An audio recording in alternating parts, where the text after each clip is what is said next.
Hi, guys. Welcome to another edition of Capturing Christianity. We are a ministry aimed at exposing the intellectual side of Christian belief. For the last year, we've been hosting discussions, not really debates, more discussions, sort of informal discussions between Christians and non-Christians on a variety of topics. Today's discussion is a new topic that we haven't covered before. It's on the fine-tuning argument for God's existence. We have Luke Barnes and Alex Malpass. I hope I'm pronouncing that correctly. Good. I'm getting the heads up there. So, like I said, they're discussing the fine-tuning argument for God's existence, which is one of the most interesting arguments. I think most people, Christians and non-Christians, can agree that this is one of the more interesting arguments for God. Even if you ultimately disagree with it, it's one of the more interesting ones because it is so based in science and cosmology, all that kind of stuff. So, for those of you that don't know, Luke is our Christian and Alex is our non-Christian guest today. And if you've seen the show before, we don't really do long introductions. We get right into the argument. So if you want to learn more about the guests, just go visit the website, capturingchristianity.com.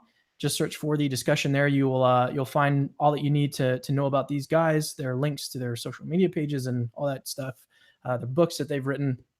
And at the website, you'll find all of our social media links, Facebook, Twitter, SoundCloud. You can find the podcast there as well. And if you've liked the content that we've been producing, if you've been enjoying the discussions, the articles, the podcasts, and you want to support us, head over to patreon.com/capturing Christianity.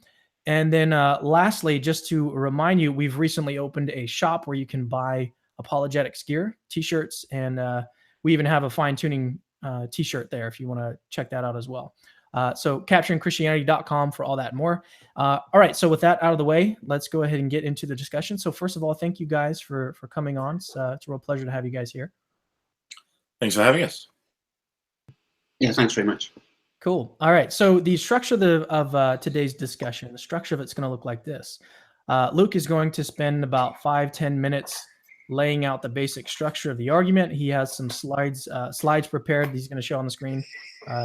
And then after this, we're going to turn directly to Alex, who is going to give his top objections to the argument. And then from there, it's just going to be a really free-flowing discussion. So without further ado, go ahead and take it away, Luke, and feel free to start sharing your screen there. Mm-hmm. Okay, we're ready to go? Good. Okay, sorry, you can see the slides? Hello? Yeah, I can see them. Okay. They're up on the main screen here. So yeah, good, excellent. Great. Yep. All right, so I have too many slides here, so let's just try and get through them. Let me introduce fine tuning first, and then say a little bit about Bayes' theorem and probabilities, and how that leads us to the fine tuning argument. So the idea of fine tuning is basically there are these numbers that describe our universe, things like protons and neutrons and electrons. They're all made of quarks. And one of the basic numbers of the universe is how much do these basic bits of the universe weigh? How much does an up quark weigh? How much does a down quark weigh? How much does an electron weigh? Now, the equations we have which describe how these things work don't tell us what that number is, so we can go out and measure it to a degree of precision, but we don't know why they are what they are, which tells us that we can then go look through a set of possibilities. So we might represent that set of possibilities in a sort of three-dimensional space here, which goes up to something called the Planck mass and is 60 orders of magnitude on the side for various technical reasons. And what we can do is say, okay, you are here, as you can see. What would happen if we went somewhere else in this block of possibilities, right? If we change the mass of the electron by going up or down and all those sorts of things. And what we find is that actually a whole heap of interesting disasters kind of wait. So we can carve off bits of the block where bad things happen. So you want to stay clear of that bit of the block I just carved off, because otherwise, otherwise the thing you make out of quarks in those two bits are up, or down. They're called the delta plus, delta minus particles. And the short story is they don't stick to each other. So you've got a basic Lego set of the universe, and none of the pieces stick to each other, and so you could make a lump of things, but that's about it. You don't do anything as interesting as chemistry. So that's a start, but there's a whole heap of other things that you need to happen for protons and neutrons to stick together, for them to be suitable fuel for stars. And if you start cutting bits off, you end up with a very narrow sliver through parameter space. And actually, it's slightly worse than this one once we start thinking about stability of atoms in stars, nuclei in stars. And so the final picture you get is, if you want the stuff in the universe to stick to itself to make anything interesting, and if you want that interesting stuff to power stars, you'd better be in that very thin sliver there in parameter space. And remember, this is in logarithmic space, right? So every step up on an axis is not going 1, 2, 3, 4 linear style. It's going logarithmically. So it'd be 1, 10, 100, 1,000. That helps us actually see this bit of parameter space. Sorry, if we didn't have that, then we'd need this box to be a couple of light years high just to see the relevant bit. So that, in very short supply, that's fine tuning. Let me just stick a razor blade there just to give you a visual representation. It's important to remember this is something that comes out of the scientific literature, and it goes all the way to the sort of deepest parameters that we know. So there's a number that represents the sort of basic mass of the Higgs field, which gives you the basic mass of the universe. So in this paper in 2008, Physical Review D, they had a look at that particular parameter, and if you put it in units that of sort of natural units, Planck units, it's that narrow range at the bottom there, which is a very small sliver. So the number is already sort of unnaturally small, sort of 2 times 10 to the minus 17, and then you've got to be in that sort of narrowish range around it. So that's what's going on here with fine tuning. If you're outside of that range one way, then no nuclei stick to each other, and if you're out of that range the other way, then hydrogen itself is unstable. There's other cases. Let me just very quickly go through these. To make carbon in the universe, there's a very special process that needs to happen in stars, which roughly looks like that. What you've got there, 2 helium come together to make beryllium, that thing in the middle with 8 nucleons, and then another helium needs to come along in a very special circumstance to make carbon. And when we try to work out, okay, what needs to happen with these fundamental numbers for that to happen, then there's a whole series of papers which try to do this. We need to modern theory of nuclear forces, and then they do these calculations and those calculations and these calculations and those calculations, and they stick it into a supercomputer that's doing 6 petaflops. If you know your computing jargon, that's about 60,000 times faster than your average computer. And at the end of all that, they find out that it's on the right-hand side. I don't know if you can actually see my mouse, but on the right-hand side there, the light quark masses are tuned to 2 to 3%. If you want this particular process to make carbon in our carbon the way it does in our universe, then you better hit those light quark masses pretty accurately. Now that's 2% relative to the value in our universe, which is a very small amount relative to the overall set of possibilities. So I've talked about the masses. There's also the forces. Just these are some very busy plots, so just get the overall idea here. We can take the strength of electromagnetism on the x-axis, the strength of the nuclear strong force on the y-axis, and look at bits of the universe which are kind of a bad idea. So on the bottom right there, you've got the carbon is unstable. If you make the strong force too weak, you can make the proton itself unstable in that red band there. There's a few other disasters hanging around. Actually, this green bit on the left, the top left, stable diproton needs to back off a bit. Wrote a paper on that recently. But just to give you a sort of an idea, we can go into scientific details here, but we're probably just more interested in the philosophy of things. So let me try and skip ahead. We can do the same thing with cosmological parameters. So these aren't parameters of how the smaller stuff in our universe works. They're about how the overall universe works. The big scale stuff. So the cosmological constant is there on the x-axis, and on the y-axis, that's related to the sort of lumpiness of the universe. So this is the cosmological constant problem. There's 10 to the power of minus 20, minus 120 there on the x-axis. You can see 120, 130 there. So unless you're very close to 0, you either get no halos or very dense or too diffuse halos, and things don't happen. So you don't get structure that forms in the universe. I've actually been doing some simulations of this work recently. So that's all cool and fun. So that's basically fine tuning. So that paper that image comes from considered 8 constraints on 7 fundamental parameters. There's too much maths going on in that slide. Just to say that there's this myth going around that fine tuning only happens when you vary one parameter at a time, which is not true. So 2 other quick cases just before we end. This is an image from Roger Penrose's book, The Road to Reality. It's about entropy in the universe.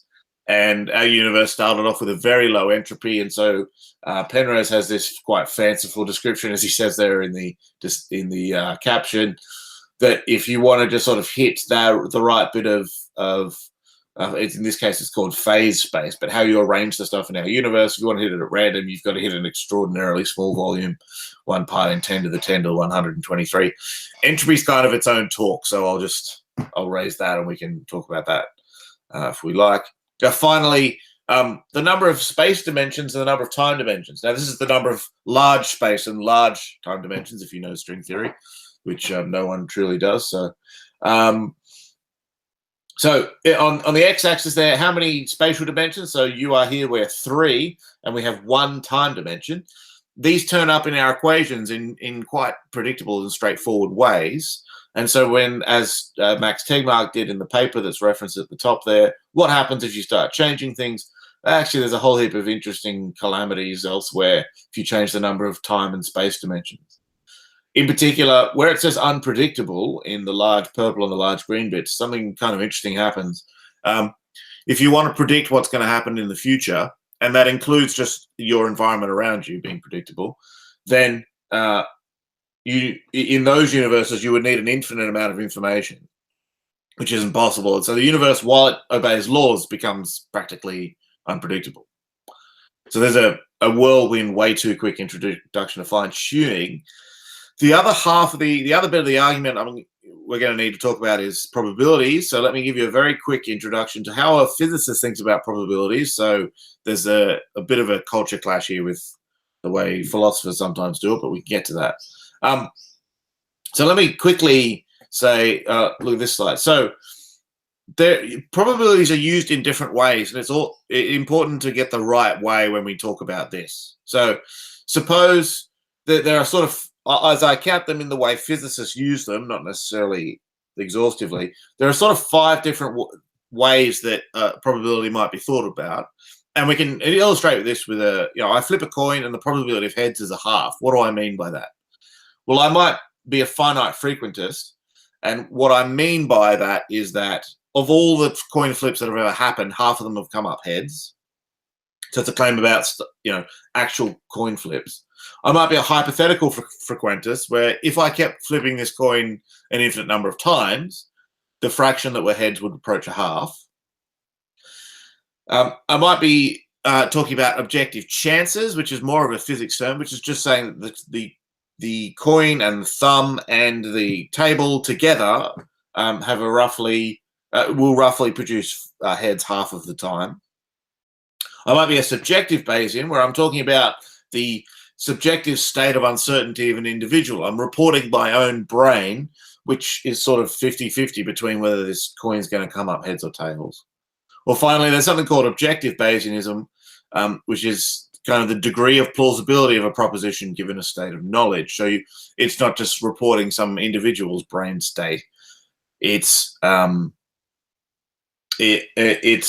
actually saying what's the relationship between 2 different states of knowledge, 2 different propositions. Now, in recent years, the physical science has been overwhelmingly turning towards what I've called their objective Bayesianism. These terms are very slippery, just to warn you. One of the reasons why we're turning to that is it gives a lot more scope for theory testing. There's a lot of reasons.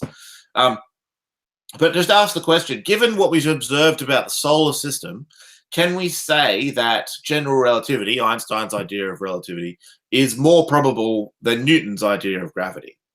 Okay, so there's a question that it seems like a scientist would want to ask, right? given what we know, is it more likely that Einstein was right than that Newton was right? The problem with these other interpretations is we can't say that statement. We can't even ask that question. It's at that level. So finite frequentism can't ask it because it's not like we've observed 1,000 universes and Einstein was right in 999 of them. It's not hypothetical frequentism either. It's not that if we had observed 1,000 universes, ... It's not objective chance. We're not saying that the universe, decides every second Tuesday to obey Newton. We're not really making the subjective Bayesian claim either. I mean, we're trying to do physics here. We're not really interested in just reporting error in psychology. So it's really only the objective Bayesian who can make this sort of claim. With his claim, there are sort of theorems you can look at that tell you that plausibilities, what our idea of plausibility, if we give it the right sort of structure, will obey the rules of probability, and you get all the normal probability laws out of that. I'm happy to talk about that for a while. But very simply, the idea of this probability, you read it there on the right, the thing that Bending Rodriguez is saying there, probability of B given A. The idea is you just feed two propositions into the robot and it will tell you the plausibility of one given the other. I realize I'm going sort of longer than my time here. Sorry, I'll try and wrap things up. So here's the idea. Okay, we have this thing which says the probability of one statement given another statement. And what we want to try and do then is to say, it's that one in the middle up the top there.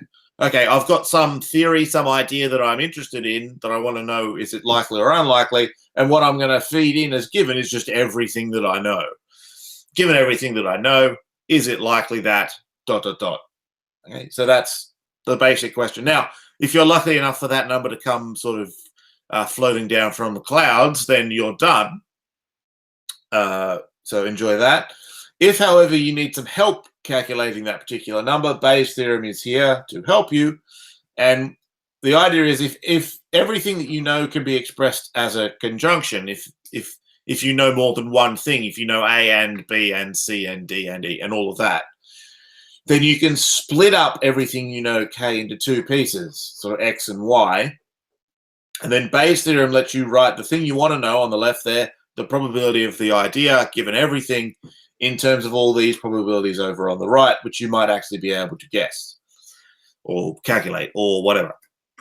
It's important. All of that happens. There's a sort of narrative that goes along with Bayes sometimes. That's just which is about priors and background information and likelihoods and updating. None of that is essential to the process. All that's going on here is if you think you can calculate those numbers, then you can get the number you want. If you think you can get these ones on the right here, which have various technical names, then you can get the one on the left, and that's all there is to it. The most important one for what's going to happen next is the one on the top of the fraction on the left there, the probability of X given T and Y, which just says, assume your theory is true and slice off X, like a bit of the stuff that you know that you think you can calculate the probability of, and then see whether on the theory, assuming that this theory, whatever it is true, would you expect to see X, whatever X is, given the theory and whatever you've left in Y. So with that, let me very quickly get on to the fine-tuning argument. And usually what I say to audiences at this point is I say protons have mass. I didn't even know they were Catholic, by Woody Allen, because I don't usually talk about the fine-tuning argument. I just talk about the science of fine-tuning. But let me try and sort of outline this. So here's quickly a definition of naturalism, just from some naturalists. So I'm not trying to create a straw man here, although there are some differing views about what this means. So naturalism says there's only one realm of existence, the natural world, whose behavior can be studied through reason and empirical investigation. So I take naturalism to be claimed that concrete stuff, only physical stuff is concrete existing stuff. So only physical stuff exists. On the other hand, we have theism, and there exists now and has always existed and will exist God, a spirit, a non-embodied person who is omnipresent. God is the creator of all things, in that it is in that for all logically contingent things to exist apart from himself, he brings it about or makes it or permits that other beings to bring about their existence. Classic, with all the philosopher's definition with all the little bits and pieces. So I assume people roughly know what we mean by God. but we'll give just to be clear, there's Richard Swinburne's definition from the existence of God. So here's how I think this argument roughly works. We can think of this as a kind of roulette table, just to use a gambling thing, and we ask, what would we expect to be true if theism were true, and what would we expect to be true if naturalism were true? And so what we need to work out to sort of get a handle on that set of probabilities is what could possibly have been true on those two ideas, and then we can try to sort that out. So if we consider sort of a set of possibilities very abstractly, possibilities of how the universe could have been here, this could be, you know, two of the properties of the universe. There's a small life permitting range there in green, and the question is, okay, where do these ideas place their probabilities?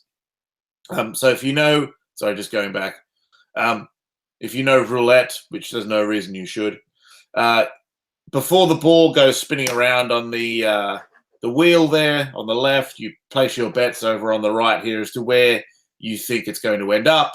And if you're wrong, you lose your money, which is what's probably going to happen. So don't gamble. But if you're correct, then you win back some number times whatever you bet. So the more you bet on the specific winner, the more you win, obviously. But if you see the 10 there right in the middle, that 10 token sort of split over a couple of different options there. And so that's hedging your bets. You will win less with that, but you are more likely to win. So if a black 2 comes up, you'll win sort of, you bet a quarter on that, so you have a bit. Just the idea of hedging your bet. So here's the idea. On naturalism, because there's no principle deeper than the ultimate laws of nature, if we ask what would we expect to be the case on naturalism as in terms of this parameter space, naturalism kind of hedges its bets. There's no reason on naturalism to expect a priori any particular universe, and so its likelihood is kind of spread out over all the possibilities because there are no other principles once you're at the ultimate laws of nature. And so in particular, when this particular green square comes up, naturalism doesn't win very much because it had to spread all its, you know, one unit of probability over all of this. Whereas the picture for theism is, okay, we can understand the actions of God if we can see a reason for God to do something. Our universe has moral value, would be the reason for God to create this universe. And so while there's still some hedging of bets on, theism has kind of a hot tip that actually a universe which does something morally significant is more likely to come up. And so it places its bets more heavily on what turns out to be the actual universe. So here's the summary slide in the last 10 seconds. What kind of universe would we expect on naturalism? A dead one. And there are good reasons for God to make a morally significant universe. The God hypothesis explains something deep about why our universe is put together the way that it is. And sorry for going too long there, but that's the end of my slides. No problem. I mean, fine-tuning argument, well, at least the way that you presented is unique to me. I haven't really seen that anywhere yet, but why don't we go to Alex now? And we took, what was that, about 20 minutes? Yeah. So Alex, obviously you're going to have the same time if you want to take all that time up, but it's really whatever you want to do. So if you want to take that much time, or if you want to stop and present something and then stop and then have a discussion, it's whatever you want to do. So just take it away.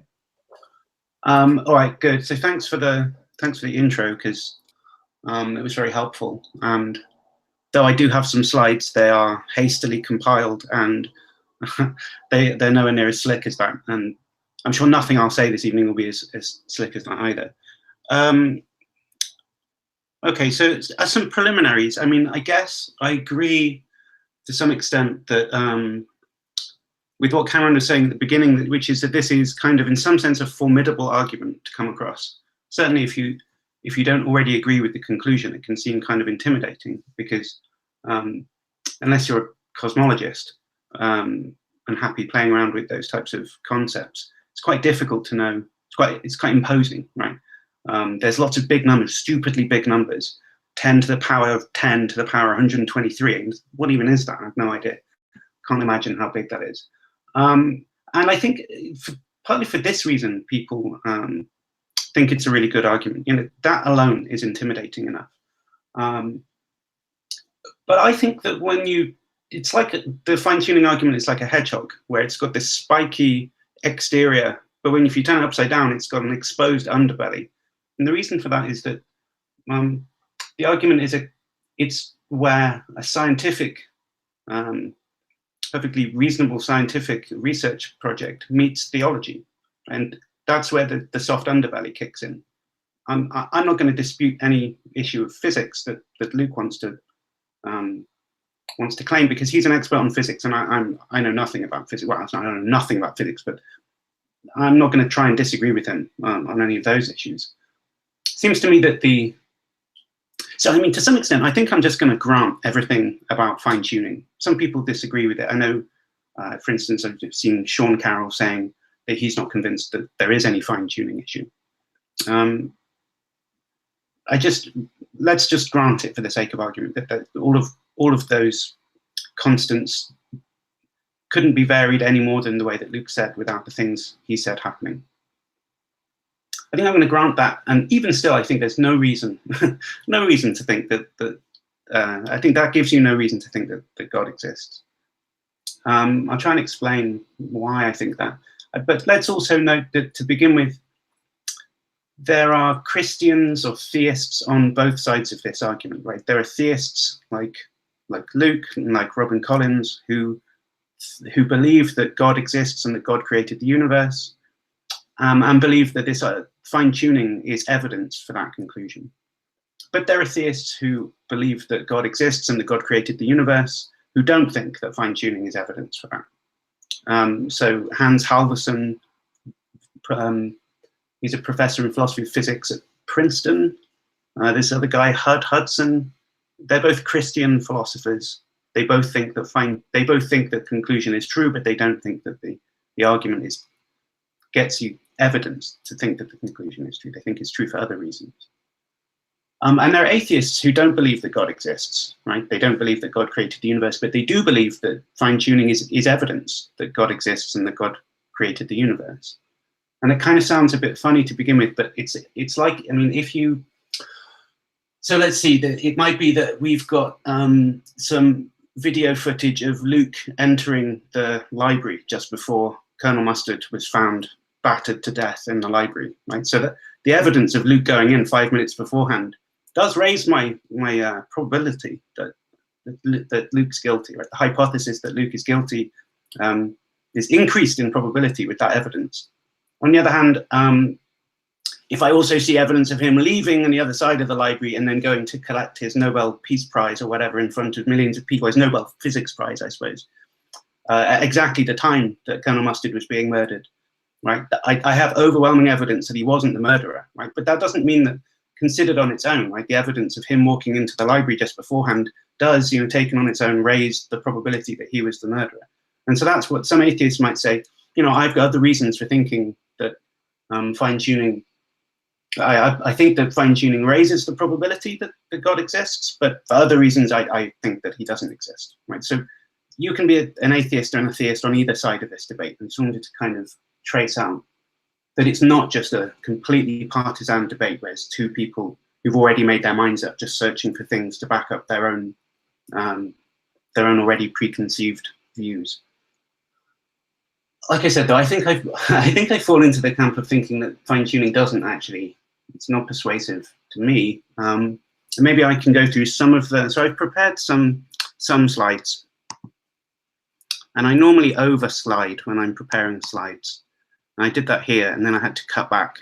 So how do I view full screen? They're going to do it. What I want to do is present, don't I? Like this.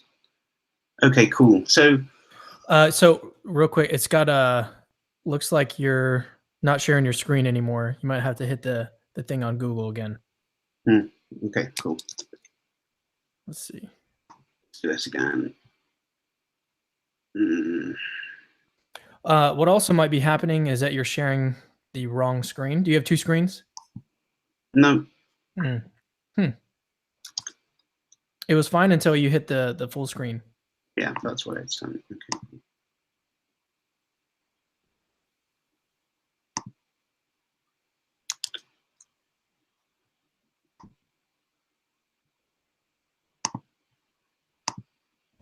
How's that? There we go. Yeah, I can see it again. Okay, cool. So I'm going to talk about, I think, 5 problems, but let's just go through maybe one at a time, or maybe I'll do the first couple. So I'm calling this one the Goldilocks hypothesis problem, right?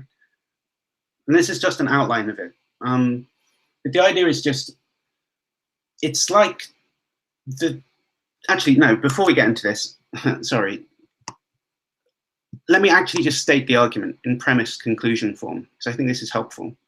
So this actually is the argument as Robin Collins presents it. Right? So premise 1 says the probability, and L just means that the universe is life permitting or something, right? The probability that the universe is life permitting on naturalism is like some very, very far away from 1. That's what that means. It's low, right? And the idea is that the probability that the universe is life permitting on theism is not very, very far away from 1, right? It's better. And then premise 3 is just a statement of this thing called the likelihood principle, which is just simply saying something like, it's kind of a definition, really. It just says that, look, if some evidence is more probable on hypothesis 1 than hypothesis 2, then what this means is that the evidence supports hypothesis 1 over hypothesis 2. And because premise 1 and 2 show us that that the fact that the universe is life permitting is more likely on theism than on naturalism, and we say that the evidence of the universe being life permitting supports theism over naturalism. It's evidence for theism. Okay, so that is the fine-tuning argument. At least this is the one that we've got on our sites here. So William Lane Craig has a slightly different version of this. I think it's less interesting. It's an attempt of a deductive argument. This one, we're playing the probability game that Luke was talking about before. So to me, this is the one I've got in my site. So this is the one that I'm going to be raising objections to in particular.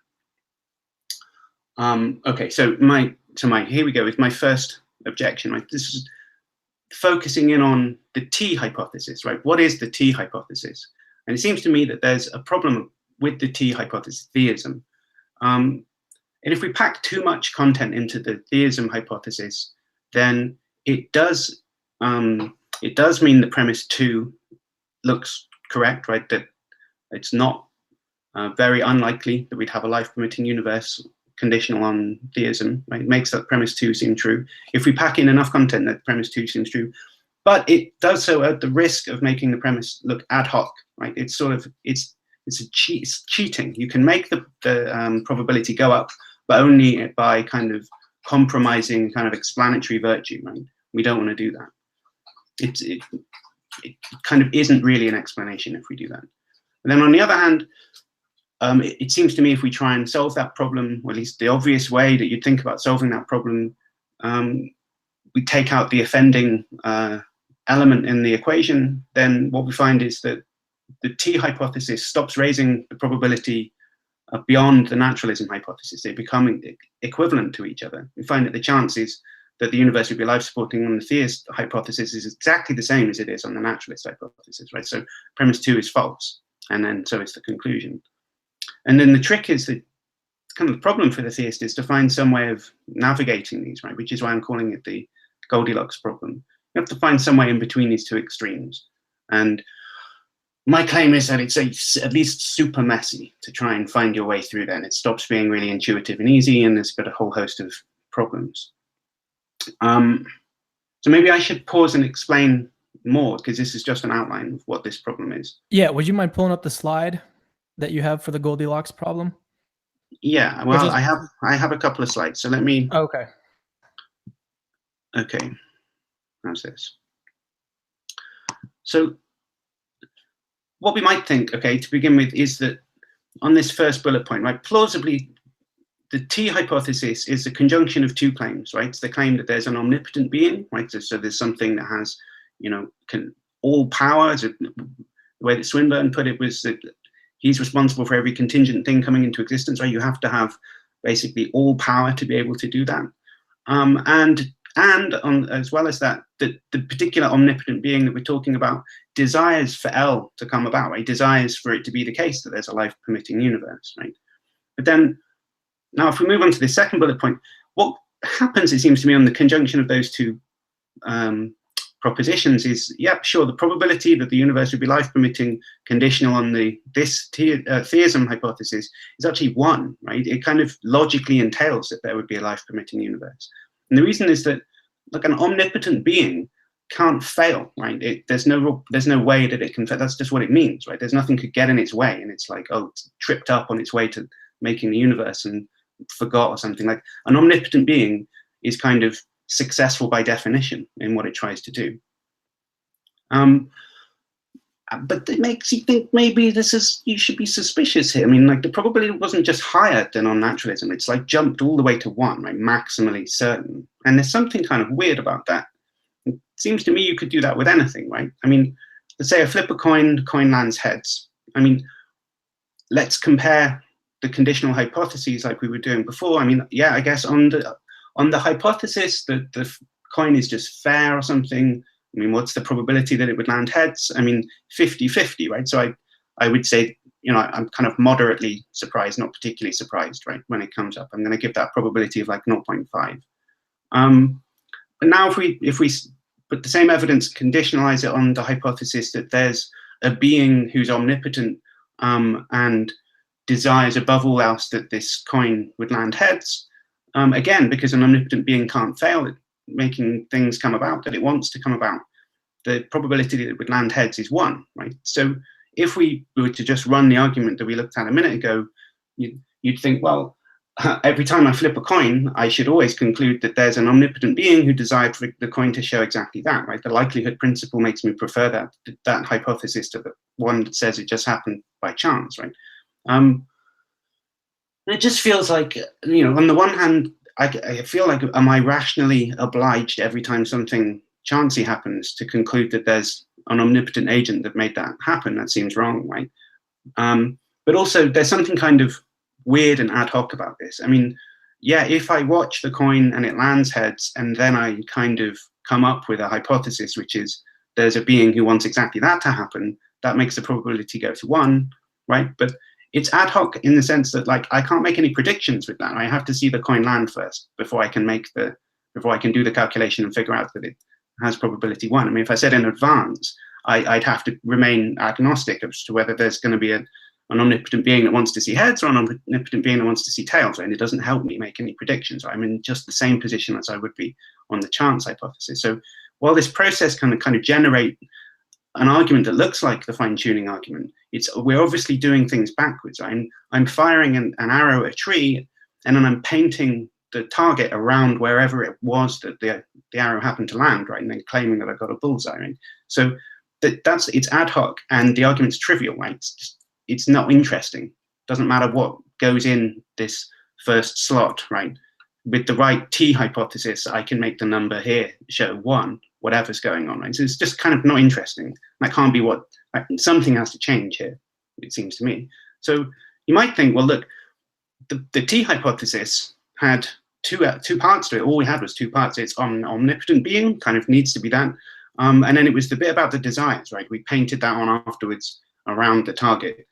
Well, let's just get rid of it. Let's see what happens if we just get rid of it. Well, it seems to me now on the theistic hypothesis is just there's an omnipotent being, right? But we're not saying anything about what he desires. I don't see why that hypothesis raises the probability that the universe would be life permitting. I mean, for all I know, that an omnipotent being could want anything. Right? He could just want there to be black holes. He could just want there to be no universes at all. Right? He could just want to be the only thing that exists. He might just want to end his own existence. I don't know. Who knows? Right? If we take the desires out, it doesn't help in any sense to just posit that there's an omnipotent being. That's the point. So if that's the hypothesis, it's actually equal to pure chance. It's the same as pure chance, right? So this is the Goldilocks hypothesis problem, is if you pack in too much into the theistic hypothesis, then yeah, so it kind of does the work it needs to do, but in a way that feels ad hoc and unnatural and uninteresting. And then if you take away what seemed to be making it ad hoc and uninteresting, then we slam right from 1, but right back down to exactly the same probability as we got under naturalism. So I think this is not a decisive objection. I think it's an interesting starting point. I think Luke's going to have something interesting to say in response to this, and it may well be that there's some technical issues that can be brought out that just kind of get around this. But I want to start here because kind of I want to see what Luke's response is going to be before we crack on. So I'm going to pause here just to see what the response is, if that's all right. Okay, so actually, I agree with a lot of that. Sorry, early morning. So I agree. Saying this is being it desires L, and then that would mean that L is probability 1. So actually, the theist wouldn't want to give this universe a probability 1. Well, the Christian especially. So that would make this universe kind of necessary somehow. And it's a sort of statement of Christian theology that God was free in creating the universe. And then if you take L out, if you just have omnipotence, as you said, then God can do anything, which is unnaturalism, anything can happen, so that doesn't work. The key is to put something back in, but not something as strong as this being desires L. So Swinburne's quite good on this. I should say there is a literature on this growing. Neil Manson, who you may know as a philosopher, has got a quite good paper on this coming out. I think it's called "How Not to Be Too Generous to Fine-Tuning Skeptics." I don't know if it's out yet. I might try and find it. But so here's what I'd say. The thing you've got to put in is that God is good, morally good. And so if God were to create this universe, we could understand the reason why God would want to create this universe. And that's all you'd want to sort of say to that. I've got a very quickly, let me just throw up a slide. I've got a summary of Swinburne on this. Might be helpful. Am I screen sharing? Yeah, so I won't actually just make it full screen. So Swinburne's argument is that a perfectly free good being will do any action that is the best action if there is one, or else some good action and no bad action. Just goodness, we can understand in those terms. And then humanly free agents, that is morally aware persons with limited free will, power and knowledge, are good. And if you want to put them in a morally significant environment, there has to be some sort of freedom, there has to be some sort of space, there's sort of a region of basic control of my body, and then a wider region where I interact with other people, which we call the universe. And so I think we're the way to, you're right, we have to run a middle line here. Let me stop screen sharing. The way to do that as I see it, and again, I'm a astronomer, not a theologian, but the way to do that, I think, is just God's goodness, because that's the kind of property that was is taken to be essential to the idea of at least the God of theism. If you wanted to, if it really came down, push to shove, we could try to run other arguments that show that a morally good God exists. You could try to run the moral argument, but I'm not going to try and do that here. But that's always an option. We could try to lift the prior on that sort of God, if you like. But even if we don't do that, I think it's God's goodness that makes the difference here. If we pack that into T, we're not jerry-rigging it because that's something that was packed into T, in the Psalms, if you're a Christian. And it will do enough of the heavy lifting to make a life-permitting universe more probable. So let me throw back to, that would be my answer. Okay, good. So obviously I thought you might go there. So let me see. I think I have 3 things that I want to say in response to that. So look, firstly, what's the reason? So I might say something like this. Is there an independent reason? Okay, let's say I grant you that if God's good, and then I also say something. I have to grant you that it's good that there's a life-permitting universe, right? If I grant you both of those things, and it starts to make it more plausible again, right?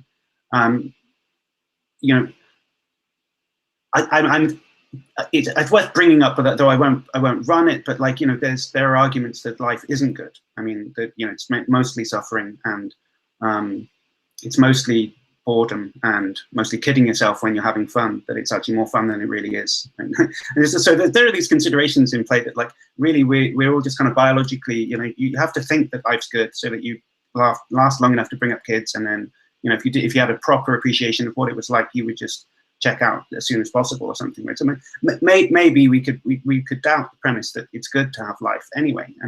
So it doesn't seem to me that it's click, open and shut case even for that. But let's put that to one side, right?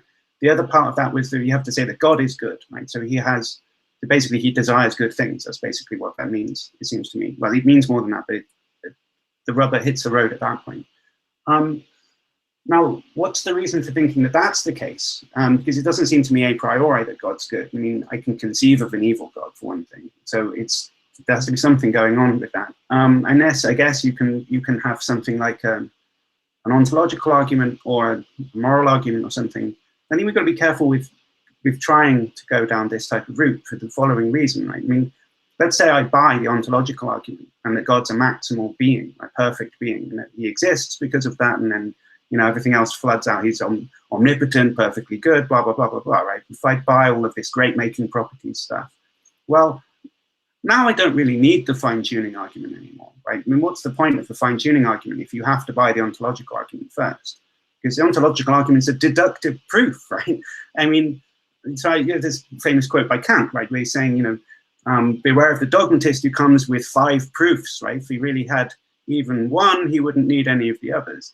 I suppose the idea is that, like, a deductive proof, if it does its job, is enough to convince you. You don't need any of the others. And fine-tuning is already trying to do something much less ambitious than that. So I kind of wonder what the point of the fine-tuning argument is if it only works by buying some other much stronger argument. And then it seems to me, I mean, you know, we're not going to go down that route, but I obviously don't buy that any of those ontological arguments, moral argument, they don't seem like good arguments to me either. So I'm unimpressed if that's what that's the pill I have to swallow.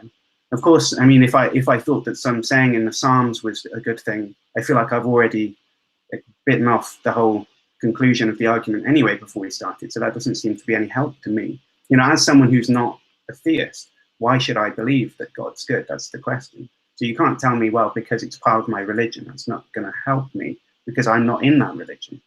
The only other thing I can think of is that it's basically you're just going to say, well, look, this is my definition. That's what I mean by God. And that's okay. I mean, I think that you can go that route, but it just has to be flagged at this point that that sort of move is what's going on here. If you're going to make that type of move, it's just my God concept, right? That this is the God concept I'm arguing for here. It's an additional assumption, makes the argument weaker. And you have to let me do that later on if you're allowed to do that. Like, we can't be inconsistent about what we're doing here. So if that's what we're doing, I just want us to kind of set a marker in the sand. So it feels to me like there's no good way of getting this Goldilocks zone without conceding something quite a lot to me, really, at this point, which is that some move like that has to be made. So anyway, I'm not killing the argument by saying that. It just seems to me, I think we can, does that feel fair? I mean, do you want to come back before I move into another thing? Let me just say the approach. I'd take that last approach. So I wouldn't say you have to buy the ontological argument. And in particular, you don't have to buy the ontological argument to define God as being a perfect being. You can still think of God as a necessary being without thinking the ontological argument's a good argument.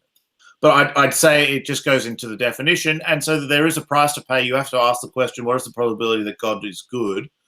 And that's going to depend on how you put stuff together. I just don't see that to be, I mean, what do you think that does to the probability, given that the problems on the naturalist side are, you know, tend to the ludicrously small? I don't think it's going to generate anything that, or tend to the ludicrously large, I guess, depending on how you look at it.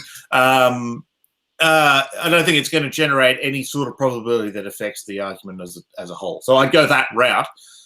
You are right that there's a price to be paid. I don't think that, no, I'll pay it. Fine. Anyway. Good. Okay, good. Back to you.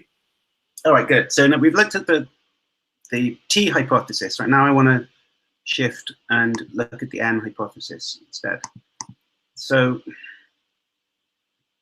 let me whiz back up to these summaries. So I'm calling this really catchy name, the Stalking horse naturalism hypothesis. Hopefully this will make sense. So now we're focusing in on the N hypothesis instead, right? I mean, let's just be clear that naturalism doesn't have to be defined the way you defined it. And because you helped yourself to a definition of God there, I can do that too, right? So I'm not part of a church of naturalism, right? I don't have any creed that I have to stick to with naturalism. In fact, I'm not even particularly sure I count myself as a naturalist, right? I think whilst we're on the topic, I don't really understand how naturalists explain what numbers are, or what logical validity is, or what obligations are, or what normativity is, right?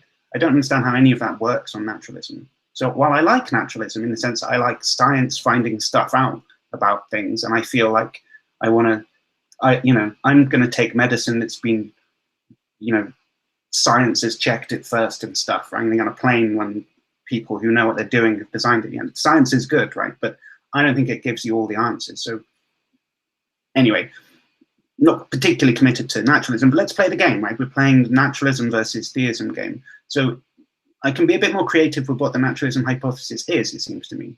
So yeah, so let me just summarize this first, right? I'm going to just chuck in a disposition to naturalism, right? So let's call it something like the hypothesis that there's no guiding mind behind the universe or something, right? That's what naturalism means. But it's not just pure chance what happens, right? There's some disposition, right, that just sort of does stuff.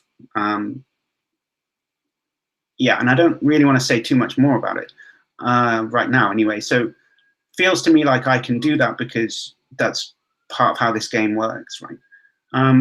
And then I think I can probably just come up with a version of that hypothesis, right? So naturalism plus some kind of disposition that would play the game in a way that's so similar to the way that the theism hypothesis is playing it, that you could never really make a case that what your hypothesis was kind of significantly more probable than mine, right? And that's why it's a stalking horse. Right?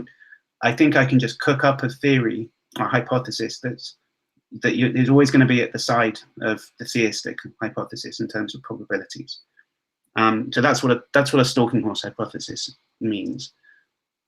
So let me go into this in a bit more detail, right? Because that's like not very helpful. I think it's a summary of what I'm trying to say, but okay. So the way that Luke talks about N makes me think of something that seems like I think nobody actually thinks about it like that. Right? He thinks of it, I think, as some kind of there's at the beginning of the universe or something. There's some cosmic random number generator. And that spits out values for, like, I don't know, the cosmological constant and entropy and the mass of the, I don't know, quarks or whatever, right? All the stuff that he was talking about before.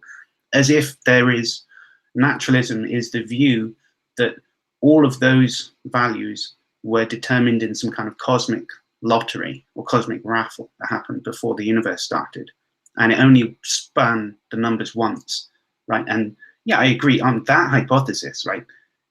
It's nuts. The chances that exactly this thing would happen are incredibly low, right? But, let's just forget about that hypothesis. I don't think anybody believes that that's true, right? That there's some kind of magic random number generator at the beginning of the universe, and that's why we're here, right? I don't think anybody believes that. So I know you're not trying to straw man naturalism. I think that to some extent naturalists are just not very good at explaining things like this. But I think if you had really sat down and asked them about it, I'm sure, well, and maybe some of them would, right? There's people out there believe anything, but it doesn't seem like a good naturalism hypothesis. So I'm just going to build a different version of naturalism. It's not going to be very good, right? I don't believe this is true either, right? But I'm just going to say, call it ND, right? Which is the universe has this disposition, and it's just a mysterious disposition, right? It just is in some sense naturalism plus that some disposition just means that it's L is more likely, right? Just raises the probability that L would happen. That's all the disposition does. Now, okay, so just before I go on to the next slide, sometimes I've seen with people who advocate fine tuning, they say, look, imagine we're playing cards, right? And I deal a royal flush, and then I deal another royal flush, and I deal another blah, blah, blah, right? And the probabilities that that's happening randomly is like stupidly low. Luke can tell you what it is, but it's really, really low. And you'd be foolish for not thinking that I'm cheating, right? I'm probably cheating if that's what happens. I think that's the right inference to make in that case. Part of the reason is because, like, you can see me, right? I'm the agent there. I'm sitting there. That's why you think I'm cheating. You don't think that my nan down the street is responsible for it, right? You attribute some intention, and but you know which agent it is to attribute it to. It's the guy dealing the cards, right? That's the guy to blame. He's the one cheating. But okay, so I think that's why the inference to cheating rather than chance is the reasonable one there. Let's change the example, right? So I'd say I roll a dice 50 times and it comes down 6 every time. I'm not going to believe that that was chance, right? Because it's stupidly unlikely. But I'm not going to think that Luke's cheating, right? Because where's Luke? He's nowhere near, right? It's just me rolling a dice on my own. What I'm going to think is that the dice is loaded, right? It's heavier on the one side, right? And it keeps landing 6 facing up every time. That just means that the dice has a disposition to land 6, right? There's no intentions needed. I can explain why the 6 is landing, why the dice is landing showing a 6 every time without having to say, oh, Luke's cheating, right? Bloody Luke trying to make me look like an idiot thinking that this is happening by chance. I don't think that. I just think this is a dice that's heavier on the one side, right? And it seems to me fine-tuning could just be like that, right? It looks like chance in some sense, but it's just, maybe it's the product of some kind of mysterious disposition we don't understand. And I mean, I feel like it's going to be this question coming, well, how does that work, right? And all I'm going to say, because it's just a stalking horse hypothesis, is, well, that's just a mystery, right? And I mean, look, at the end of the day, theism is very mysterious, right? How does God make a universe? No, don't know. Nobody knows that, right? It's a mystery. How does God do anything, right? All of these properties of God are very mysterious and very confusing. So mystery is built into the theistic hypothesis. And if you can have a mysterious hypothesis, then I can have a mysterious hypothesis, it seems to me. So I'm just going to have one that doesn't have any intentions in it. So let's see. Now I can run the fine-tuning argument for naturalism with a mysterious disposition, right? So the premise 1 is exactly the same as in the old argument, right? The probability that the universe will be life permitting on naturalism, just standard naturalism, is like really, really low. It's not really, really low on new jazzy naturalism with a D. It's higher than that, right? And then with the likelihood principle, and then we just conclude that, you know, actually the fact that the universe is life permitting is evidence for the fact that there's a naturalistic dispositional explanation for it over the idea that there's just naturalism and a random number generator at the beginning of the universe. So that's the fine-tuning. It's exactly the same as the fine-tuning argument for theism. I mean, I've only changed 2 letters, right, in the whole argument. It's exactly the same argument apart from that. So I'm stalking horsing the argument at this stage, and it seems that it works exactly the same. Well, you might say, look, I feel like let me just get through this and then we can talk about it. But I think you're going to say, well, look, hold on, theism's more likely than this stupid thing you've just come up with. And now we don't want to be talking about the conditional probabilities anymore. We just want to talk about what are our prior probabilities in these hypotheses, right? Which one is more likely on its own? And there's 3 options really. Like either theism is less likely than my stalking horse hypothesis, or it's more likely, or they're the same. But look, I think there is a good case to be made that it's going to be either it's going to be that either theism is less likely or they're the same. And part of the reason for that is that you know, we have lots of examples of things looking like they were designed. I mean, unless you don't believe in evolution, I think Luke believes in evolution. You know, the eye looks like it couldn't possibly have been designed because it's really complicated, right? Oh, who wants half an eye? There's no use in that, blah, blah, blah, blah. We know these types of arguments. But you know what? It just came about by a naturalistic process. There's a dispositional process. It's called something like evolution, right? And that actually accounts for it. So we've got track records of things like that happening. I think Newton thought that, you know, for the planets to be maintained in their orbits or something, that needed God to like set them off, but then physics would take over. And I think we don't now think that God was needed in that either. There's mechanistic explanations for that too. So it's not. It seems to me it's not a clear case that theism is going to be more likely, right? The idea that there would be a naturalistic dispositional explanation for fine tuning does seem like it's not completely ad hoc, right? Maybe that's true.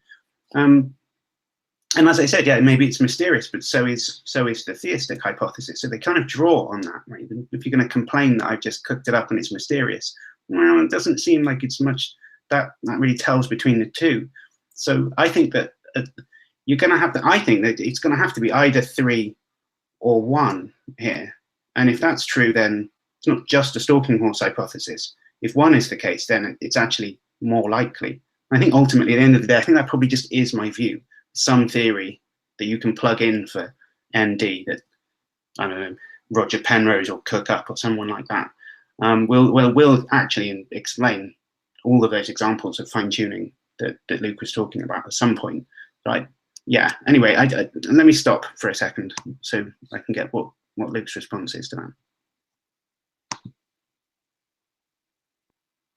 Your microphone is muted here. Let me see if I can. I got it.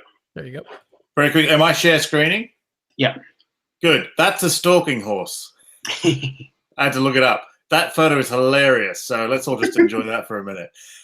Okay. So here's my response to that. Remember that I said, yeah, I've got to buy God is morally good. I've got to buy that. But there's a probability associated there. You know, if you have whatever your idea of God is, you've got to then ask, what's the probability that God is good? And you've got to try and think through that. And it depends on what your idea of God is. So the naturalist has, if you're going to say that there's some disposition, you've got to start to think, okay, what is the probability of that disposition given naturalism? And if we're taking just this, the physical universe is all that there is, what's the probability that there would be that disposition? And I think if you pull that thread, we head back to fine-tuning pretty quickly, because you've got to ask, okay, the best we could do to try and think through this to say, okay, there's some disposition for some value of the electron mass, right? So far as we know, that's a fundamental thing. Let's take that as an example. What is the probability that this disposition would prefer this value of the electron mass rather than some other value of the electron mass? And so you look at all the range of the electron masses and you say, okay, what fraction of these dispositions, these possible dispositions, would be dispositions that give us a life-emitting universe versus I mean, there could be a naturalistic disposition for a dead universe, right? Or for some other value of the fundamental constant. And you're back at exactly the same problem, right? Most of these dispositions would end up with a dead universe, which is equivalent to saying that most naturalistic universes are dead, and we're just back to the start again. So that would be my answer to that. Just quickly, on the cosmic random number generator, hey, would you mind taking that picture off? I want to see your face. Oh, come on. Surely we want to see this. Okay. I'm going to make that my screen backdrop when I'm done with this. Anyway, it's a good picture. So the question is, the picture of the stalking horse, can you make a stalking horse that looks like the real thing, right? So is this naturalistic hypothesis, is it close enough to an actual horse to work the same way? And so I'd say no, it just puts us back in the same things. Remembering that you can't just help yourself to a hypothesis. You have to ask what the probabilities are. In terms of Bayes' theorem, all you're doing is you're taking a particular piece, which looks very small, and instead of attaching it to the likelihood, you're attaching it to the prior, but it's still there when you try and calculate the posterior, just to put it in technical terms. So that would be my answer there. In terms of cosmic random number generator, remember that, I mean, that's a useful analogy, but it's not literally true. I distinguished before between chances and Bayesian probabilities. So it's not that I think on naturalism there's some big spin of the dial. It's just that remember you're telling Bender what the propositions you're interested in, and if this one doesn't give any information about that one, then the probabilities turn out to be as if they were random. But I don't need a stochastic random number generator, some physical process to actually justify that. So I think we're okay with that. But anyway, that would be my answer. Okay. Okay. So I guess, look, let's just be clear. So you don't buy the design argument for like biological complexity, presumably. Sorry, Luke. I went ahead and I muted you again. I wasn't I wasn't sure. No worries. I'll try not to. Yeah, we should try not to talk over each other, which is fine. So I think when you pull that string, you head back to. Well, okay. So I think it goes like this: does the eye look designed? Well, the eye is explainable in terms of evolution. All right, its evolution look designed? Well, evolution happens because there are these fine-tuned properties of the universe. Are they designed? There we go. So I think those arguments head us back to fine-tuning. Yeah, I get it. But I'm just trying to clear up that you agree with the first step, right? That it looks designed, but it's not actually. It's the product of some kind of millions of years of natural selection, blah blah blah, right? I mean, even let's put the metaphysical foundations to one side. Just you don't. I mean, because some people do. They think that God created kinds or something, and they don't change. And Adam and Eve had eyes because God made them exactly like that. And there's no like pre-human history of evolution or something. I mean, like I just want to know which one of those roughly. I think you think the evolution story is roughly true. Yeah. So the natural process that created the eye is roughly described by evolution. Yeah. Yeah. So all I think is that, I mean, it just seems to me that these two inferences are extremely similar. If I said to you before we had the naturalistic explanation cashed out, and we're having this conversation, and you say, look, the eye, right, must have been designed by some kind of being who wanted us to see or something. And I said, well, I mean, maybe, but I think there might be some mechanism that could make that happen without there being any intention. And you said, well, you could scoff at the idea of such a disposition, right? Because there'd be loads of dispositions, and some of them would make, rubbish eyes, and some of them would make no eyes, and that type of disposition, I don't buy that type of answer. But it turns out that was the right answer, and we both agreed that that was the right answer. Putting off the metaphysical question for one moment, we just think that the eye isn't explained primarily in terms of some agent designing it, right? It came about through natural processes. That we agree on that mechanism. And I'm just saying, something like that could happen for the fine tuning. And it seems that you then say, launch into this, well, I scoff at the idea of such a dispositional explanation, but you just bought that when we talked about the eye. And I just wonder, like, what's different about those two cases? Okay, so I was there with you for some of that, but you then try to say if there's a naturalistic explanation, if there's a natural mechanism, then it's not designed. And as someone who believes that there is a God who is a creator of the universe, I don't believe those are two mutually exclusive categories, right? God made the world through natural processes, right? It's not, it wasn't and then everything was here. So they're not two separate categories. And so I'd say it again, we could have done this argument back then. I say the eye looks awfully designed, doesn't it?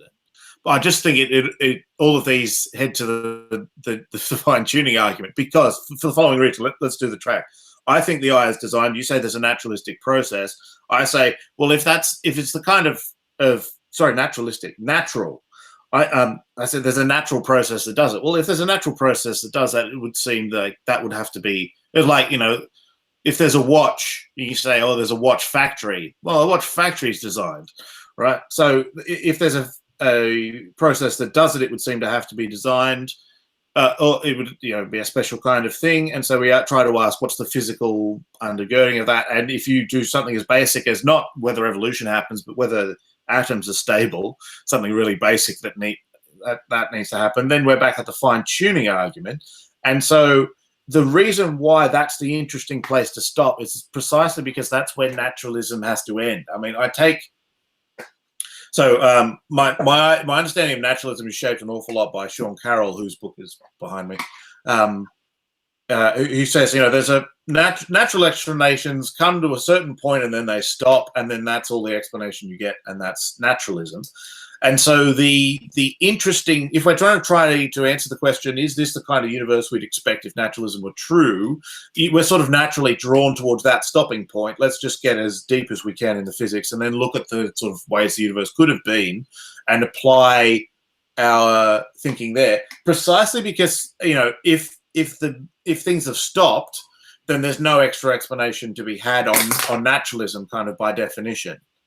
And so we can sort of do a test case of, all right, let's try and think through what would be the case if we were actually sort of staring at the ultimate laws of the universe.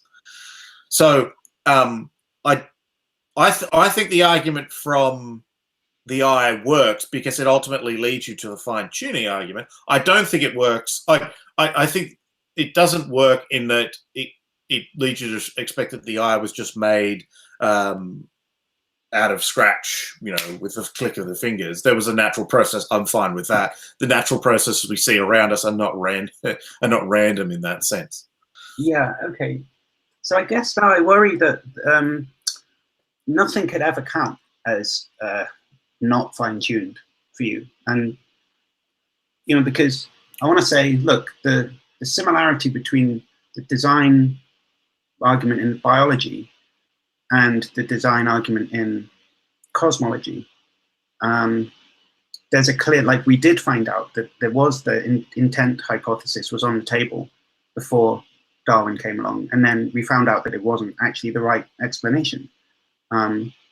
But it seems to me that even then you say, well, actually it is still the right explanation, right? So it doesn't really matter whether the eye was designed in the flick of a switch or over millions of years. For you, they both count as design. So it seems to me that you just think that there's no real difference between my naturalism hypothesis and the theism hypothesis. Even if there is a disposition, some kind of, the universe kind of gets to an end, and then some algorithm kicks in and it runs it again, the same process, but it, like, I don't know, selects for something. I don't know how it works, right? Some like Google algorithm that, like, it's some special algorithm that does something. Who cares, right? But it keeps just iterating the universe over and over again, right? And maybe because of the way that runs, this type of universe just pops out, just ends up happening quite often, right? And so that's the type of thing that if it was mimicking evolution, it'd be something like that. The dispositions will draws the randomness towards a certain point. And so it seems to me that that's just different from, that's a mechanistic explanation. It's different from saying that it was designed. And then you just want to fold that into the design hypothesis and just say, yeah, but that counts as design as well. And I feel like now, I'm not sure that we're playing roulette, but somehow I can't win. You are the dealer and you're definitely going to win no matter what happens. And so I don't know, I'm not quite sure I can explain this properly. I just get this sense that, like, we're not playing fair now. No matter what I do, you're just going to win somehow. You see what I mean? Yeah, I do. So I think the way I think Richard Dawkins would think about this was evolution is kind of, you get that for free, right? So you start with any old thing, and eventually if something starts replicating, then you'll get lots of those.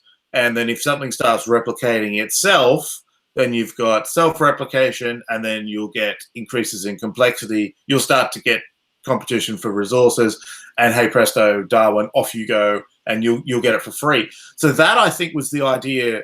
The reason why Dawkins would say the next step of the argument doesn't work, the way that it would win is, okay, the eye looks fine-tuned. The eye is the product of evolution. Is evolution fine-tuned? Well, according to Dawkins, no, it's the sort of thing that just sort of happens.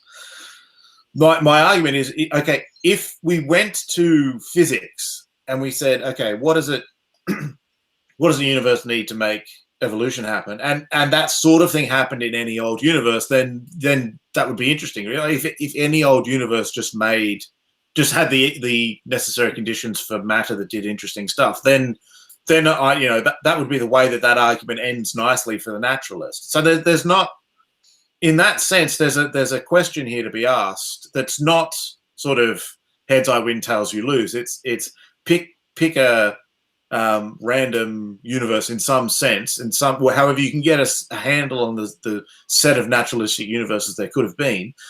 Try and get a handle on that and see whether it will do the stuff that will lead via evolution to give you an eye. And I think the answer to that is in fact no, but it's not no by definition. It's just in fact no. You have to sit down and actually do the calculations of changing the masses of these particles to see what actually happens. And it turns out the periodic table falls apart. Yeah, so that would be my answer there. I don't it could have been the case that life is kind of like a black hole, and you can make black holes easily. Like they're a piece of cake, right? And if you could make life out of a black hole, or if it turned out we were made out of a black hole, then the fine-tuning argument wouldn't work. You just black hole, piece of cake. But that's not the case. The situation we're in. So, and this is a genuine question. There's nothing that's planned. But is it conceivable for you that there could be a development in science? Big paradigm shift thing. New Einstein comes along, everyone starts thinking about stuff completely differently, and that makes you go, right, fine tuning of the physical constants and initial conditions. That's not a thing. I was wrong. Is it conceivable that is that on the horizon even potentially? No, there have been cases where what we thought was fine tuning has been overturned.